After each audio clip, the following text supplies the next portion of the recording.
श्री कृष्णाय वासुदेवाय हरे परमात्मने प्रणतक्लेशनाशाय गोविंदाय नमो नमः। फिर से एक बार गीता का श्लोक 11 को पढ़ना सीखेंगे। अध्याय अयनेषु च सर्वेषु यथाभागम् अवस्थिताः। अयनेषु च सर्वेषु यथाभागम् अवस्थिताः। भीष्ममेवाभिरक्षन्तु भवन्तः सर्व एव हि। भीष्ममेवाभिरक्षन्तु भवन्तः सर्व एव हि। फिर से एक बार। अयनेषु च सर्वेषु यथाभागम् अवस्थिताः। भीष्ममेवाभिरक्षन्तु भवन्तः सर्व एव हि। अब इसके अर्थ को जानते हैं और भावार्थ को जानते हैं कि इसका क्या तात्पर्य है। दुर्योधन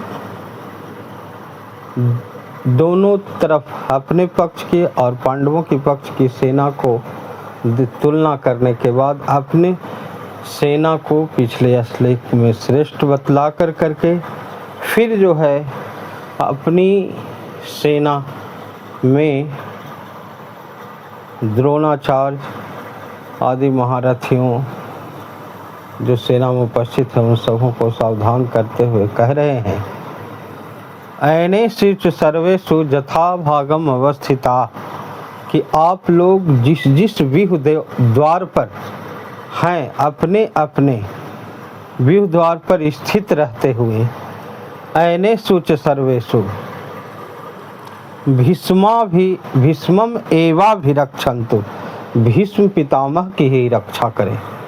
भवन्तः सर्वे एव हि, आप सभी लोग जिस जिस मोर्चे पर हैं युद्ध व्यूह द्वार के उस मोर्चे पर स्थित रहते हुए जो है भीष्म पितामह की ही रक्षा करें।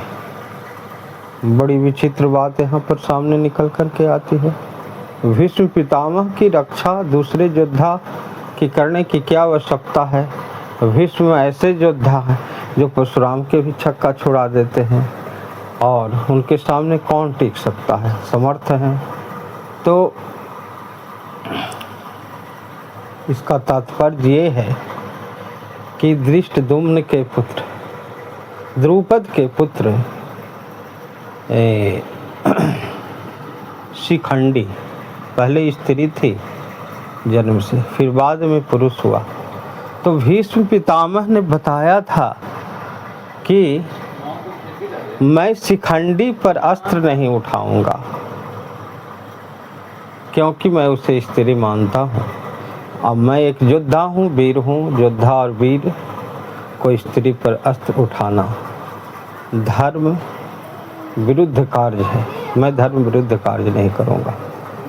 दुर्योधन की इस बात की चिंता थी कि अगर अस्त्र भीष्म पितामह नहीं उठाए और शिखंडी के द्वारा अगर कहीं घायल हो गए तो फिर हमारी सेना जो है कौरवों को कैसे जीत पाएगी।